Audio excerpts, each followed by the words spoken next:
Sisters. The Novel. Part 2. Kristina. Chapter 6. The First Kiss.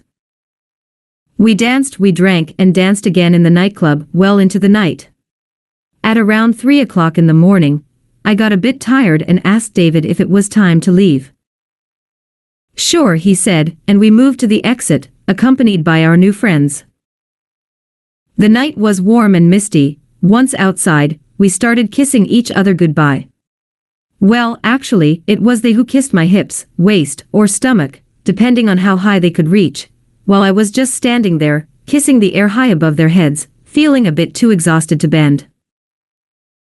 David caught a black cab, a very comfortable British invention, the only vehicle capable of accommodating my legs, and 10 minutes later, we were at Brita's doorway. Thank you, David, it was a fabulous evening, I said and stroked his cheek. Of course, to do that, I needed to lean over to him. May I hope, then, to see you again anytime soon? Of course, you may. Never give up hope. Tomorrow. He glanced at his watch. Or shall I say today? Today? No, not today. I had a date with Ronald. Richard, the brother of Barbara's schoolmate. What about Tuesday? I'll call you, promise. I will be waiting. Now. He hesitated. How about a goodbye kiss? I'm the only one tonight who hasn't received one from you. Oh, are you? That's definitely not fair. But you, unlike the others, are actually going to receive my kiss, not just an imitation. Though to be honest, I complained, it's not that easy to bend down after all those drinks.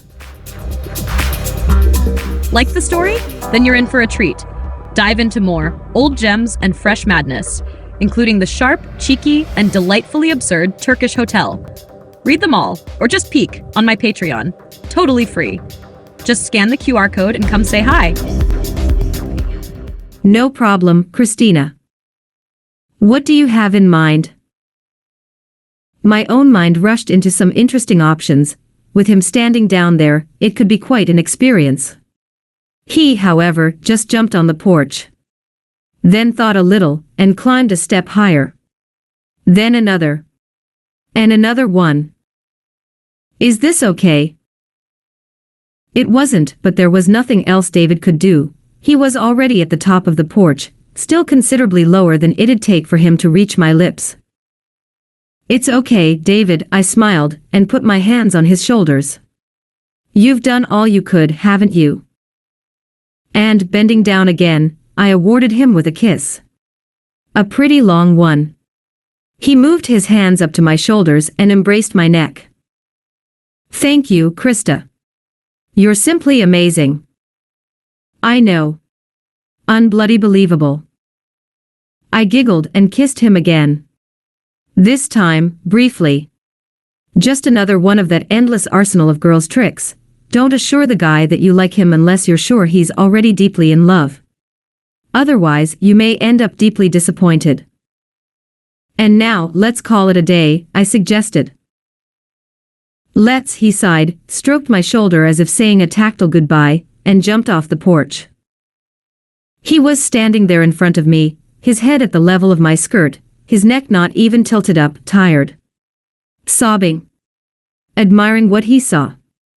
I had no idea, but he looked so small down there from my point of view that I immediately felt a sudden tenderness attack. I took a step backwards. Extended my arms downwards, and then bent at the knees and waist to reach down to him.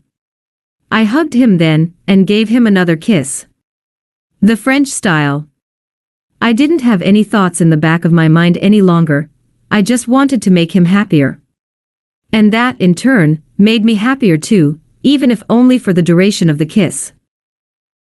With our postures, me bending down, him reaching up, we must have been quite a sight from a side. Luckily, however, there wasn't a single passerby at that time of the early morning. To be continued. Like the story? Then you're in for a treat. Dive into more old gems and fresh madness, including the sharp, cheeky, and delightfully absurd Turkish Hotel. Read them all, or just peek on my Patreon. Totally free. Just scan the QR code and come say hi.